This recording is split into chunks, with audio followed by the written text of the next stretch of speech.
Hello বন্ধুরা, আমি আছি এখন আমার বাবার বাড়িতে। তো আজকে এসেছি দুপুরে, আর বৌদির হচ্ছে ডেলিভারি হবে, তো তার জন্য মা আর বৌদি হসপিটালে রয়েছে।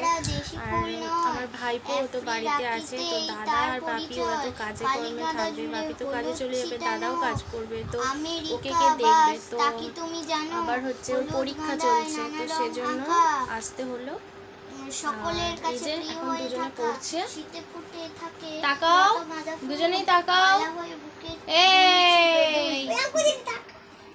এই যে আমার ফোনের ক্যামেরাটা খারাপ হয়ে গেছে বন্ধুরা, এই যে দেখো, এই যে দুজনে পড়ছে। এটা আমার মেয়ে আর এটা আমার ভাইপো, টুপি পরে নিয়েছে। তো দুজনে এখন পড়াশোনা করছে, কারণ বৃষ্টি হচ্ছে, তো কখন কি কারেন্ট চলে যায় তার কোনো ঠিক নেই। সেজন্য আমি বললাম তো এখন পড়ে নি। এখন বাজে হচ্ছে 5:20, তো পড়িয়ে নিচ্ছি। আর বাপি তো কাজে চলে যাবে, আর দাদা ও বাইরে কোথাও একটা গেছে, তো আমি এখন ওকে পড়াচ্ছি। তো চলো, তোমাদের আমি আপডেট দিতে থাকবো কি হলো না হলো। টাটা।